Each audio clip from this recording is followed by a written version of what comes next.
I was on a business trip when I suddenly received a call that my husband had contracted an infection from his vasectomy operation. Greatly astonished and in disbelief, I rushed back from out of town to the hospital and found my husband cheated on me. Ding! This novel reminds you to click the subscribe button in the bottom right corner to read the complete novel. I was on a business trip in Dallas when Nurse Jennifer called me with unsettling news. My husband, Colton, had contracted an infection from his vasectomy operation at Texas Health Harris Methodist Hospital in Fort Worth. Astonished and in disbelief, I couldn't quite make sense of the information. Colton had never mentioned anything about getting a vasectomy, and the whole idea was completely foreign to me.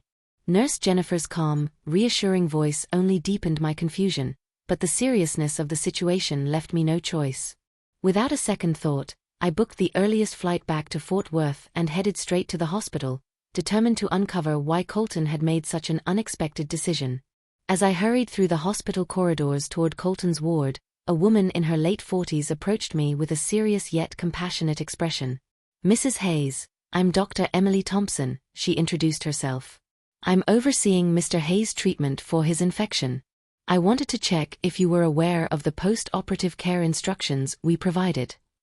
Her concern was evident as she continued, "Proper adherence to these guidelines is crucial to prevent complications. Unfortunately, infections like the one your husband is experiencing can indeed affect his fertility permanently if not managed correctly." As Dr. Thompson's words began to sink in, a knot tightened in my stomach. The whole idea of Colton getting a vasectomy left me reeling, and I didn't know what to think. Overwhelmed by the unexpected news, my mind raced with questions and doubts. "I've been away on a business trip for a month," I said, hardly able to speak properly as the reality started to sink in. "I haven't been with my husband at all." A tear began rolling down my face, betraying the turmoil I felt inside. Dr. Thompson looked at me sympathetically and reached into her pocket, pulling out a tissue. "Here, Mrs. Hayes," she offered gently. "You might need this."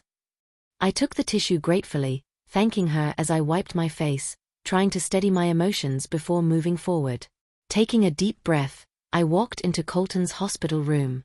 The sight of him lying there, a thin layer of sweat on his forehead from the pain, made my heart ache even more. With my head held high, yet my heart breaking and my hands trembling, I steeled myself to approach Colton's bedside. Silently, I whispered to myself to stay calm, trying to steady my racing thoughts. As I walked in, Colton glanced up at me briefly before quickly looking away, avoiding my gaze. Taking a deep breath, I mustered all my courage and spoke gently, my voice wavering with fear. "Colton, what's going on? Why did you decide to have a vasectomy while I was away?" Colton glanced away for a moment before forcing a smile, his eyes betraying a flicker of guilt. "I just thought it'd make things easier, so you wouldn't have to worry about accidental pregnancy every time," he began, his voice soft in earnest. "I planned to have it done while you were away, hoping everything would be back to normal by the time you returned. I didn't expect to get an infection. I'm so sorry, honey." I clasped his hand tightly, a flicker of hope fluttering inside me that perhaps my suspicions were unfounded. "You didn't have to go through this alone," I said, my voice wavering with concern. "We agreed we didn't want children right now, but there was no need for you to have surgery without telling me. While we had decided against having kids at the moment, it didn't mean we were planning on having them anytime soon." Colton gave a casual smile. "It's safer and quicker for a man to get a vasectomy than for a woman," he replied. We talked for a while, trying to make sense of everything, before Colton began to drift off to sleep. As I sat beside him, lost in my thoughts, a young nurse entered the room, greeting me warmly.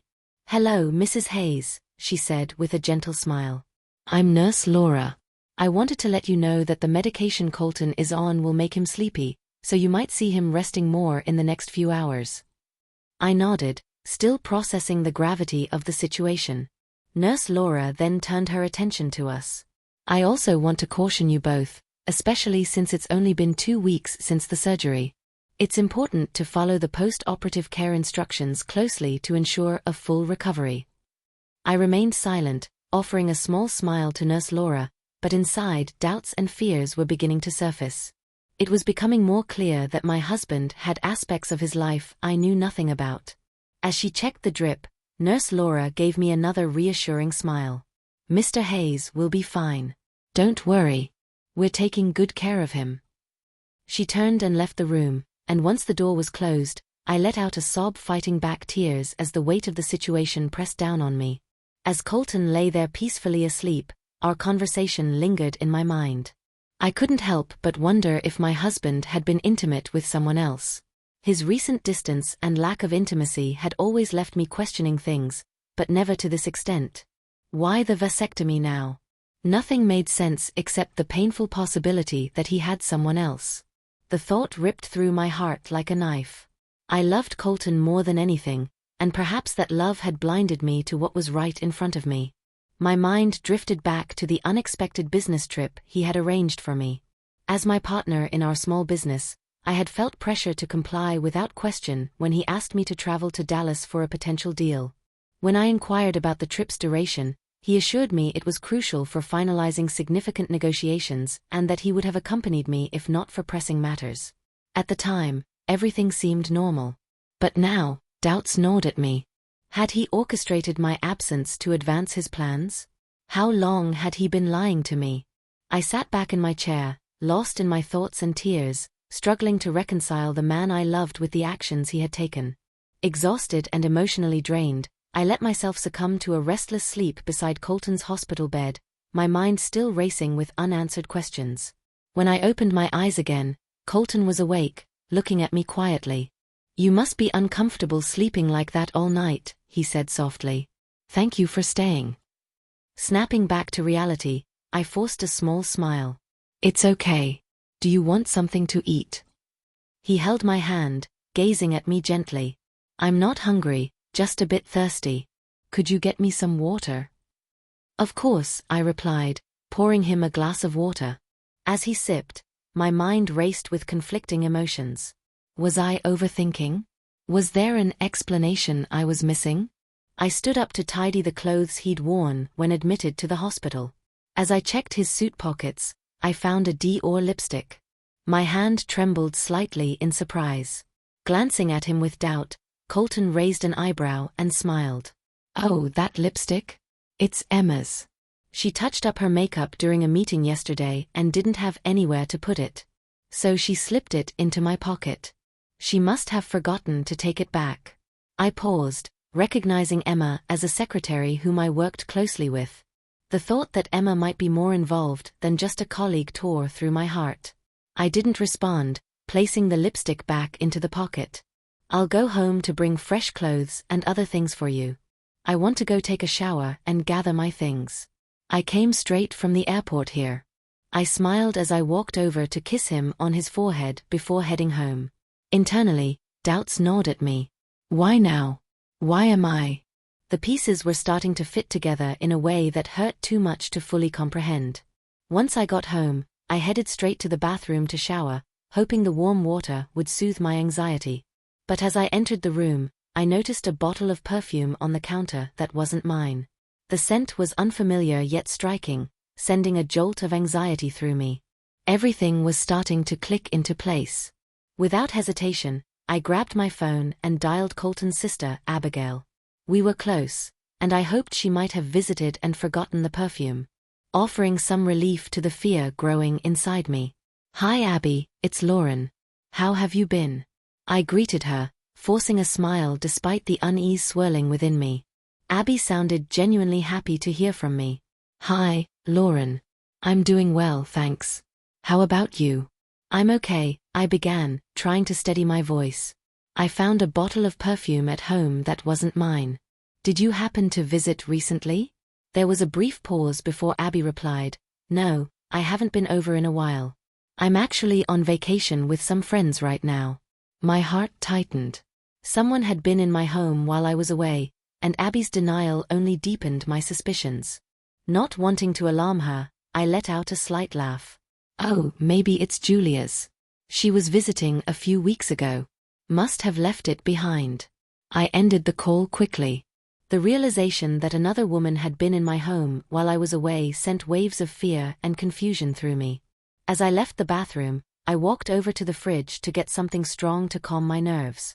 I numbly opened it, finding several slices of rich cream cake, something I never ate. Unexplained anger welled up inside me. I glanced around the room, my mind racing. Who was this woman? Could it be Emma, someone I worked closely with and trusted? She had always been professional and trustworthy, or so I thought. But now, questions swirled in my mind. I sank onto the kitchen floor, tears welling up in my eyes as the weight of betrayal pressed down on me. I needed answers, but where to start? The discoveries I'd made over the last few hours felt like just the beginning, and the path forward was shrouded in uncertainty and fear. I gathered my strength and headed back to the hospital. As I walked into Colton's room, I noticed a strong scent of women's perfume lingering around him. It was the same smell as the perfume I found in my bathroom. Setting the bag of clothes down for him, I tried to sound casual. "Did someone visit you?" Colton looked slightly startled, but answered calmly. "No." I studied Colton's composed face, a little troubled. I began to wonder if I was being overly suspicious. Emma had just turned 26, the same age as his sister Abby. Colton had told me he didn't like flashy girls like her, so I'd never considered the possibility of anything between them. Besides, as far as I knew, Emma had a steady boyfriend that she met in college a few years back. Was I overthinking everything? Shaking my head to clear it, I headed toward the hospital restroom. As I passed by another room, a familiar scent caught my attention. It was Miss Dior, the same perfume I found on my bathroom counter. Curiosity piqued. I glanced into the room and saw a nurse caring for a young female patient. As the nurse exited with medical waste, I casually asked, "What's her condition?" "She's nearly had a miscarriage," the nurse said. "Couldn't resist being with her boyfriend even though she's only 2 months pregnant." Young people these days. I felt curious to see who this young girl was. But before I could take a closer look, a doctor approached and closed the door. I never imagined that after 3 years of a blissful marriage, I would be standing in front of some pregnant woman's door, wondering who she was and why I felt like she had some connection to Colton. I recalled how my father had disapproved of our relationship because Colton came from a rural area and wasn't the right fit for a girl like me who came from a wealthy Southern family. In defiance, I cut ties with my family and married Colton in another city to prove how much I loved him. Back then, Colton had knelt before me in our tiny apartment, promising to love only me forever. Moved by his sincerity, I left behind my life of privilege to build a future with him. Since our marriage, he'd always been good to me, and we eventually bought our own home. I never anticipated that one day he would betray me. That evening, Colton, with a pained expression, gently held my hand. "The doctor says the infection is under control and I should be discharged in a few days. You look tired. You don't need to stay with me tonight. Go home and get some rest." I nodded. "Okay, I am exhausted. Call me if you need anything. I'll be back first thing in the morning." But once I left the hospital, I went home and found an old white lab coat and surgical cap from my university days. Under the cover of night, wearing a mask, I returned to the hospital. I had a hunch that Colton might be up to something tonight, and I needed to find out the truth. Around 8 p.m., I saw a familiar older couple walking into the hospital. Even though I hadn't seen them in a year, I recognized them as Colton's parents from the countryside. Sitting in the waiting area, I watched as they headed to Colton's room. Afterward, the three of them proceeded to the room of the female patient I had wondered about earlier. Quietly, I positioned myself near the door to listen. Instinctively, I took out my phone and started recording. I heard Colton's mother exclaim with joy, "Colton, I'm going to be a grandmother. Why didn't you tell me such wonderful news sooner?" "Mom, keep your voice down," Colton urged. "If Lauren finds out, it'll cause trouble." I heard his father snort. "That woman and her family have always looked down on us. Once this baby is born, you should divorce her." "That's right," his mother agreed. "Now that you're having a child, why stay with Lauren? Divorce her and marry the mother of your baby." Hearing this, I felt like I'd been struck by lightning. The pieces of a broken heart scattered within me, each shard cutting deeper than the last. Suddenly, I remembered who wore that perfume. I never imagined my seemingly steady and dedicated husband would go behind my back and get involved with Marianne. I had just discovered that Colton had been telling his parents all along that I couldn't have children. Next, I heard Colton speak again. No rush. My company still needs the support of Lauren's family. Wait a bit longer. Once the child is born, my company can essentially be independent. Then I will divorce Lauren and marry Marianne. His mother sighed heavily. I know when you were forced to marry Lauren, you felt helpless. Marianne has been waiting for you for 3 years. You must not let her down. At this point, Marianne's gentle voice chimed in. Mrs. Hayes, don't worry. Colton has always had me in his heart. He just got me pregnant, and he immediately opted for sterilization to assure me. He will never allow Lauren to have any chance of getting pregnant. I trust him. At that moment, I finally understood. It wasn't that he didn't want kids, he just didn't want to have kids with me. His choice to be sterilized was merely a way to show Marianne that, in his heart, only Marianne was worthy of bearing his child. Next, my mother-in-law offered a barrage of advice about taking care of the pregnancy before hurriedly leaving. I quickly retreated.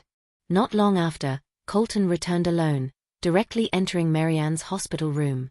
The two of them clung together, kissing passionately. Baby, I miss you so much, I can hardly keep my hands to myself. Colton sounded emotionally overwhelmed, his voice trembling with emotion. Marianne pleaded tenderly and pushed Colton away. Ah, stop it, you're going to hurt yourself again, and we could lose our child. Colton stopped then, and the room was filled with their smirky giggles after a few whispers. I felt nauseous just hearing it from outside. I walked out of the hospital, my face wet with cold tears. Marianne, she's a college girl Colton started sponsoring 3 years ago, and she had just begun her junior year. We first met during our wedding banquet in his hometown. She's the girl next door to Colton. Back then, he told me that Marianne had a rough life. Losing both her parents in a car accident when she was just a teen. She was brought up by Colton's parents and got into a university in our city, but couldn't afford the tuition. So Colton discussed funding her with me, although our income wasn't substantial back then. Sponsoring a college student was within our capacity.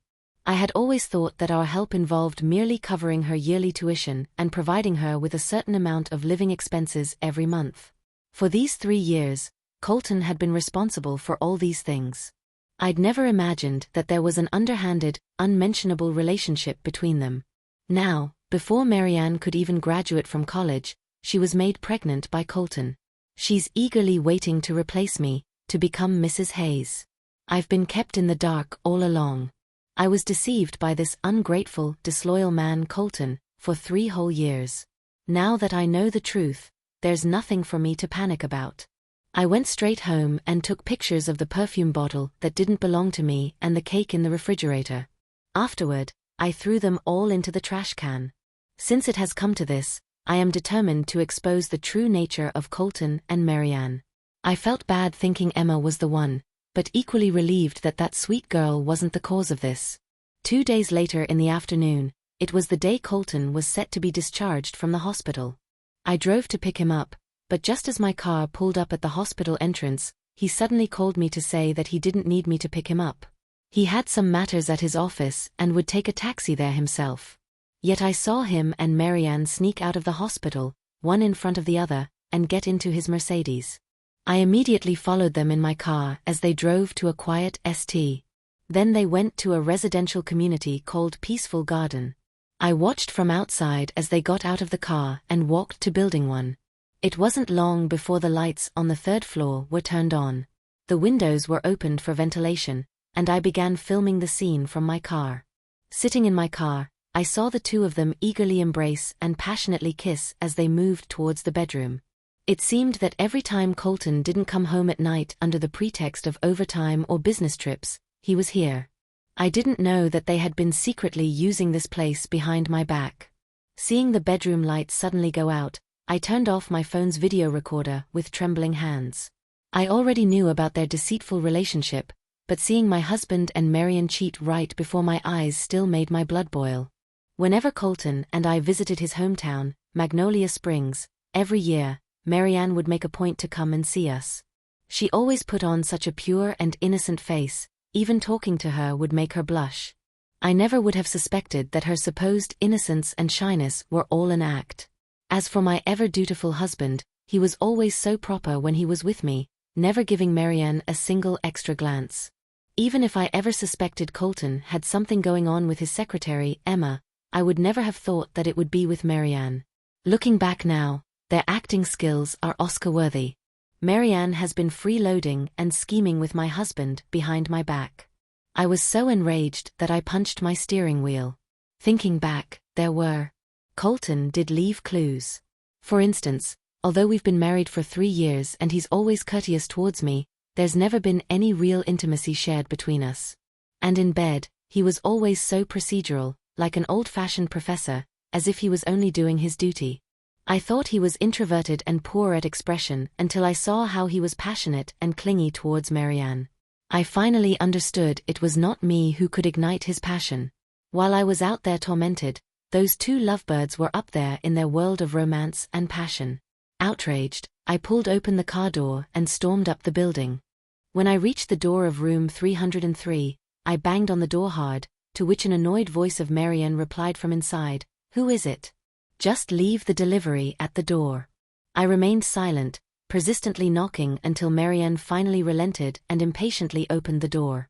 Seeing me standing outside, Marianne was momentarily stunned. I glanced at Marianne, who was clad only in a diaphanous silk nightgown that accentuated her seductive figure. She was indeed a couple of years younger than me.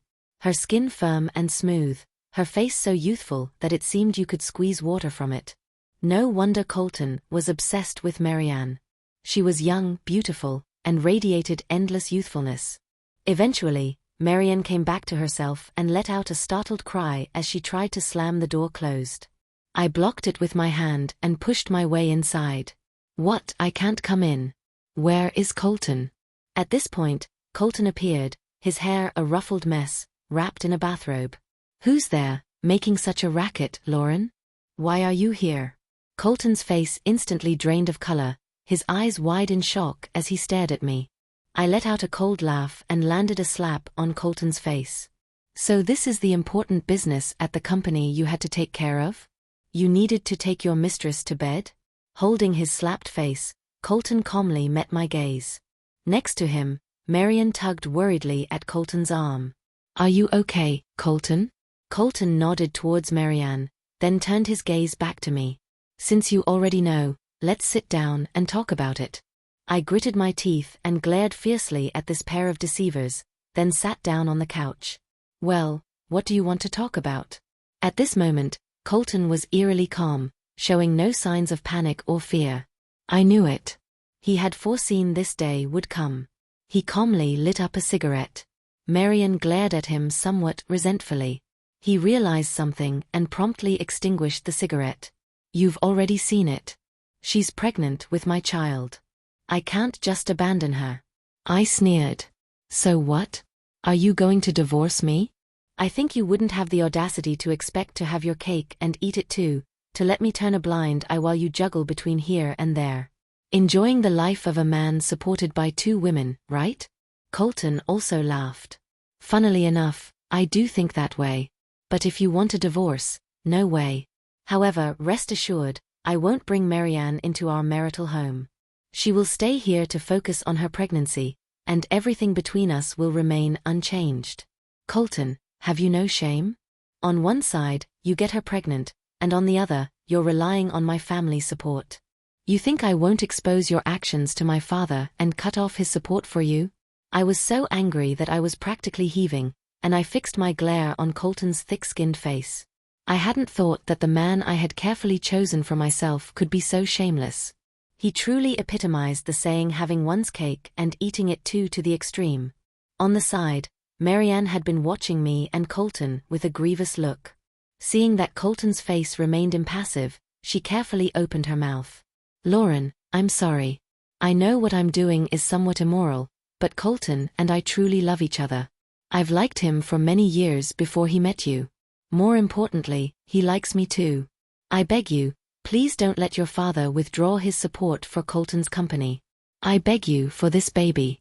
For a little countryside girl like Marianne to say such a thing, I was utterly surprised. I have to say, her values align quite well with Colton's.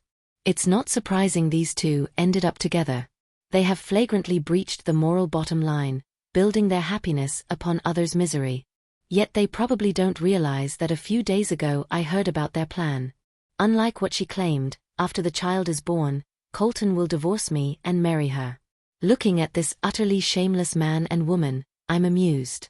Colton, what makes you think I'm foolish enough to let you maintain your mistress publicly? What right? Do you have to insist on keeping our marriage intact just to not lose my father's support? By the way, allow me to kindly remind you again. Do you think you are the father of this child? You've had a vasectomy. Did you even check if it was successful? You're sterile, you foolish man, fooled by a little woman, both emotionally and financially. You have been played like a fool around her fingers, excited to be a pseudo-father. How truthful do you think this is? Ha ha ha. Since the day I found out about Colton's affair with Marianne, I immediately started an investigation into her. This little girl turned out to be not so simple. Colton has been financially supporting Marianne for these 3 years behind my back. He manipulated the company accounts to provide her with a luxury 3-bedroom apartment worth over $300,000. There is also a BMW car worth more than $70,000. Not to mention the monthly living costs given to Marianne are as high as $5,000. Yet every New Year's when Colton and I go home to see Marianne, she appears in simple and even shabby clothes, all of which is a facade. In reality, she has been flaunting her luxury lifestyle on her secondary Instagram account. I also had someone investigate her university, and it confirmed all of this. Classmates claimed she often skipped classes and didn't reside in school. Rumors abound that she was being kept financially. Someone even caught her being picked up by a man in a black BMW at the school gate, the man hugging Marianne in the photo. That man was not Colton. It seems she is regularly chauffeured around by the wealthy older man, a handsome and affluent individual in his 60s. Even the threatened miscarriage Marianne suffered during the early stages of pregnancy was not caused by Colton, a weak and spineless man. According to my findings, Marianne spent that afternoon with the same enigmatic man she had been seeing. Her earlier actions had left her feeling unwell, and that evening she convinced Colton to take his turn. When something went wrong, she effortlessly shifted all the blame onto him. I've gathered all this evidence. I had planned to give Colton and Marianne a chance to confess today, but it didn't go as intended. I couldn't let them deceive me any longer. I doubt Colton realizes that the woman he loves so passionately, the one he envisions building a life with, using my family's money, is seeing someone else too. Ironically, the issue of fertility arose last year when my in-laws relentlessly urged us to have a baby. I struggled to conceive, prompting them to force us into a medical checkup. I was the one who collected the report that day. The test results confirmed I was healthy, but Colton was infertile. To protect his fragile ego, I never disclosed this to him. Therefore, I was utterly shocked to discover that he had undergone a vasectomy on his own while I was away on a business trip. If he ever found out the truth, I can only imagine the look on his face. Colton sat rigidly on the edge of the couch, his eyes darting nervously between Marianne and me. The room felt suffocating, the air thick with tension. When I presented him with the evidence, his disbelief was palpable. I can't believe it. Lauren, you're just spinning these lies to make it look like Marianne's been cheating on me to trick me into dumping her, aren't you? Colton's voice trembled with a mix of anger and confusion. I met his gaze steadily, my heart pounding, but my voice unwavering. Do you really think I would lie to you about this? Suppressing the tears welling in my eyes, I held out my phone. I know you won't believe me, but I have proof. See for yourself. Colton hesitated, then took the phone. As he scrolled through the evidence, I had meticulously gathered proof of Marianne's involvement with the older man. Her presence on the day of her miscarriage and the report documenting his sterility. His face grew tighter and progressively grimmer. Is this true? How could you do this to me after everything I've done for you and the child? It's not mine, is it? Colton's voice broke, a mix of pain and rage. Marianne stepped forward, her voice shaky with fear. I can explain. I calmly poured myself a cup of water, took a small sip, and watched the drama unfold. Colton, seemingly on the brink of madness, heaved heavily as he stared at Marianne with unbridled fury. "You whore. I've treated you with the best for 3 years, bought you a car and a house. I would have married you. How could you do this to me?" "Don't, Colton. I know I was wrong, please," Marianne cried, reaching out to grab his arm. Watching this, I felt a pang of pity for Colton. "Don't touch me." With gritted teeth, Colton forcefully pulled his arm away from Marianne's grip before storming towards the window, his hands raking through his hair in frustration. Marianne, regaining her composure, shot me a resentful glare before approaching Colton slowly. "Colton, I know what I did was wrong, but I've depended on you since I was a little girl. When you went to university, I was scared without you by my side, feeling so insecure. Next thing I knew, you married Lauren and my world fell apart. I never meant to hurt you. It was a mistake." Marianne's words flowed out amid sobs and tears, a pitiable sight. She was adept at gaining sympathy, especially from men. On the surface, it sounded like an apology. But in reality, she was expressing her fear and loss at the thought of losing Colton, his weakness. Colton's rage softened considerably as he gazed silently at Marianne. "Even so, you betrayed me," he retorted sternly. "Colton, I am so sorry. I never loved anyone but you. Every time you went back to her bed, my heart broke. I made a terrible mistake. I promise you I will never betray you again. As for this child, I'll abort it to prove how much I love only you." I felt nauseous. This poor child would come into this world to a mother who would easily discard him or her if needed. To my surprise, Colton hesitated. Looking at him, I realized he might still fall for Marianne's pleas and forget everything she had done.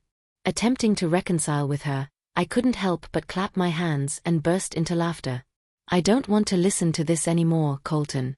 I have prepared the divorce papers. Sign them now and you can live a wonderful life with your beloved Marianne."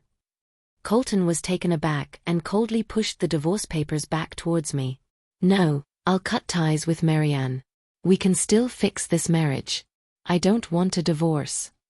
His words caught me off guard. "I don't want to work on our marriage after your betrayal." Colton's face paled at hearing my words. Marianne looked at him in disbelief. "Colton, are you really going to abandon me?" He gave Marianne a pained look. "I'm sorry. Although I love you, I can't move past this with you." "You bastard!"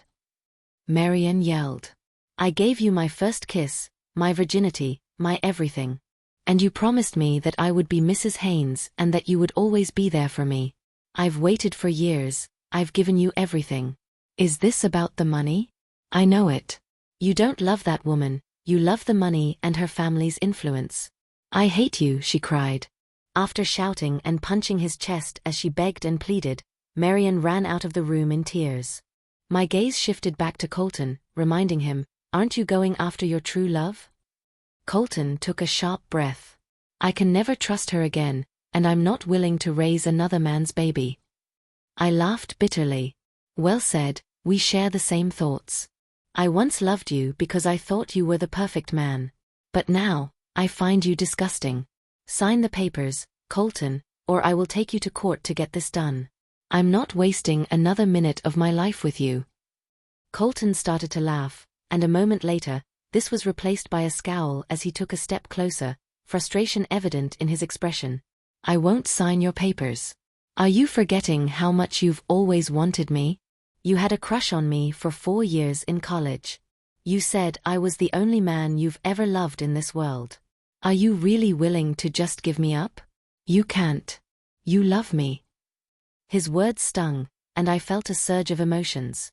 Colton was right. I had been in love with him for 4 years at university, but never had the courage to confess. It wasn't until graduation, watching my classmates disperse to their separate lives, that I realized I might never see him again. Summoning all my bravery, I confessed my feelings, expecting rejection. To my surprise, he agreed without hesitation, eager to escape his small hometown. Ignoring the internship my father had arranged, I followed Colton to our current city, and we quickly married. Back then, I didn't know his professed desire to return home was a facade to conveniently meet Marianne, who had enrolled at a university here. Despite my father's opposition, he didn't interfere. Instead, to give me a better life, he invested in Colton's company. Over the years, Colton leveraged Reed's Corporation's channels across the country to grow his business. Now, I finally understand why he chose me, an average-looking woman from a powerful family. It was all exploitation. He never loved me at all. The so-called love I had faithfully cherished was always a joke in the eyes of Colton and Marianne. Colton moved closer to me, taking my hand as I wanted to leave. "Stop. Lauren, I know I was wrong. I made a mistake with Marianne, but I realized you're the only one for me. I love you. Please, give me another chance to make this up to you, honey, please." I scoffed. "No, I don't want to hear it. You broke my heart. You've never loved me. You only used me for what my family could do for you. You're saying these things because your world is falling apart. I won't allow you to hurt me again." With that, I slammed the divorce papers on the coffee table and walked out. Early the next morning, I went straight to my lawyer to file for divorce, then bought a plane ticket back home to Dallas, where my family is from and still lives. After 3 years of marriage, I finally returned to see my dad, knowing he was right all along. His once dark, thick hair was now streaked with gray. I thought he would scold me, but instead he pulled me tightly into his arms. "My baby girl, have you finally come to your senses?" Cradled in my dad's broad chest, I sobbed my heart out, finally releasing the guilt I had held for 3 years. "Daddy, I'm sorry. I should have listened to you. I was blinded by love, but now I realize my mistake. It's all right, my girl. It will be over soon. Once I pull out my investment in the Haynes Corporation and cut off their raw material supply and sales channels, that son of a bitch will meet his end within 3 months. He'll regret what he's done to you."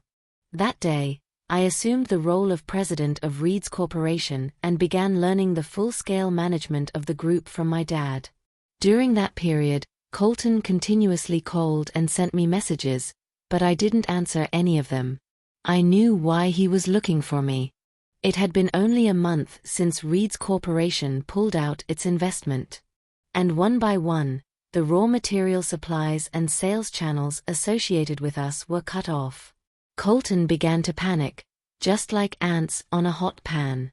All his messages were apologies, pleading for me to reinvest and restore the supply and sales channels. It's a shame, but it's too late. The moment he betrayed me, he should have known there would be consequences. A month later, I returned to Fort Worth.